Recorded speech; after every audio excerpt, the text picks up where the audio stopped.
5 anggota sindikat praktik aborsi ilegal digiring petugas di Polda Metro Jaya pada Rabu sore 17 Desember.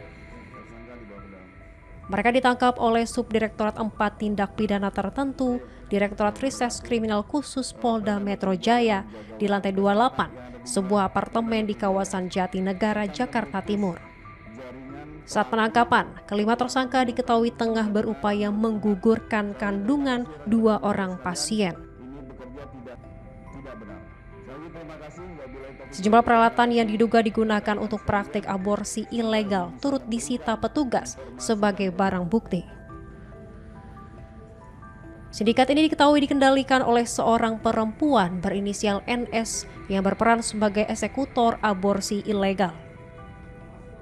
NS tidak memiliki latar belakang pendidikan medis, sementara pengetahuan terkait praktik aborsi diperolehnya secara otodidak. Selain NS, petugas juga mengamankan 4 tersangka lainnya yang memiliki peran berbeda. Sementara itu, 2 orang pasien turut diamankan. Para tersangka memilih apartemen sebagai lokasi praktik aborsi ilegal guna menghindari pengawasan petugas. Berdasarkan hasil pemeriksaan, para tersangka menjaring pasien melalui 2 situs web yang menggunakan nama Klinik Aborsi Promedis dan Klinik Aborsi Raden Saleh.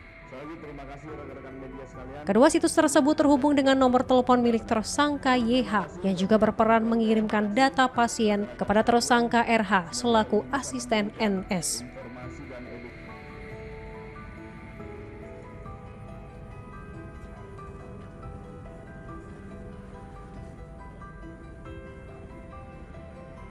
Untuk setiap tindakan aborsi, sindikat ini mematok tarif antara 5 juta hingga 8 juta rupiah dengan syarat usia kandungan tidak lebih dari 5 minggu.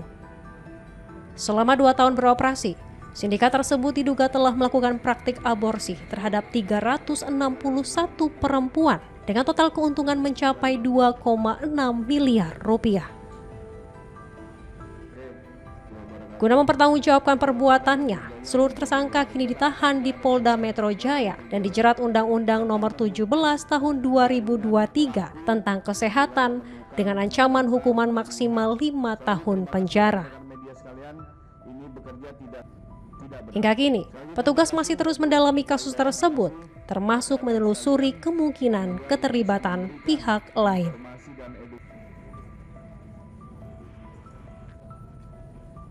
Tentu modus yang mereka lakukan adalah mereka membuat website, kemudian dihubungkan dengan admin, ya, kemudian di website tersebut, ya, seolah-olah praktek ataupun klinik tersebut seolah-olah itu berizin dan dikelola oleh seorang dokter yang spesialis, yaitu spesialis obgyn, sehingga masyarakat ataupun orang-orang ketika melihat daripada website tersebut itu orang percaya.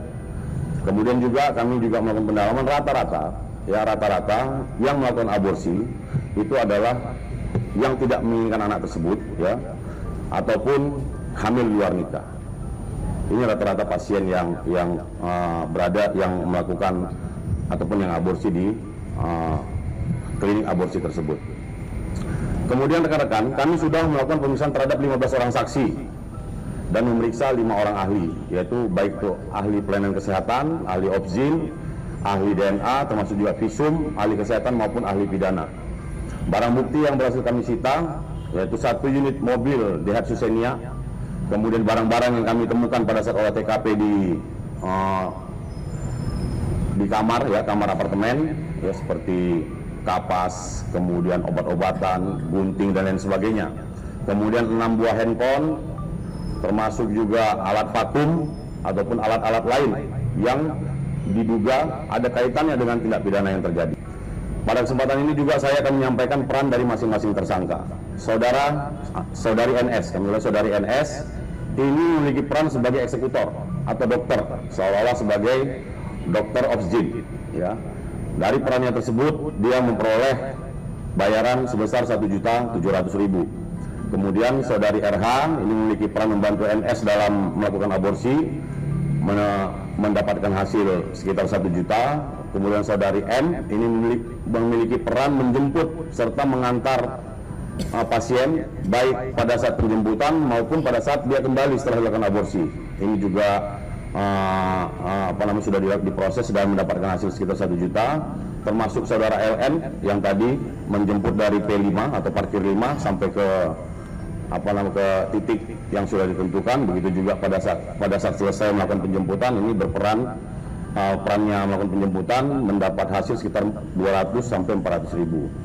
Saudara YH ini adalah seorang admin, ya, admin yang mengelola, kemudian melihat USG, termasuk juga KTP dan membuat janji. Ini juga mendapatkan bagian sekitar 2 jutaan. Dan KWM serta Renita ini perannya adalah pasien daripada aborsi. Terhadap ke-6 tersangka ini, ya, 5 orang kami sudah lakukan penahanan, ya, dan saat ini sedang berproses. Kemudian kami melakukan olah data yang ada di handphonenya admin. Dari olah data tersebut kami menemukan nama-nama pasien sebanyak 361 pasien. Tentu ini masih kami lakukan pendalaman apakah 361 ini benar melakukan aborsi di praktek aborsi ilegal tersebut atau tidak. Ini sedang berproses. Namun dari keterangan tersangka, walaupun keterangan tersangka sudah menyatakan itu adalah pasien aborsi, tapi kami perlu memastikan dengan memanggil para pasien yang ada di database tersebut.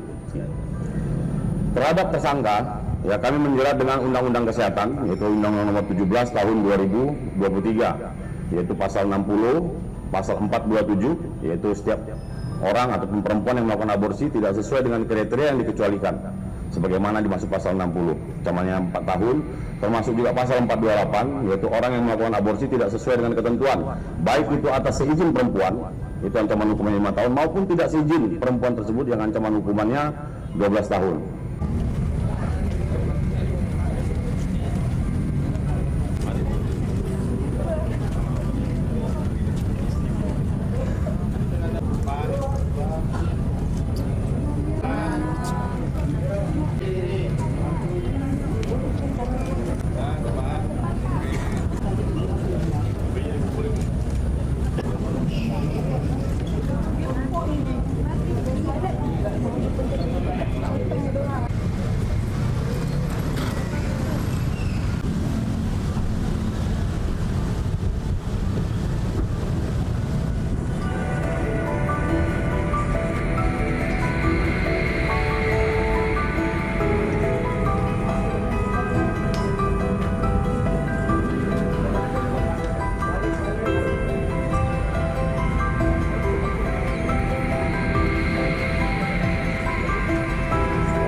Polda Metro Jaya menjaga warga masyarakat yang ada di wilayah Polda Metro Jaya serta memutus jaringan pelaku apabila menemukan, mendengar, melihat.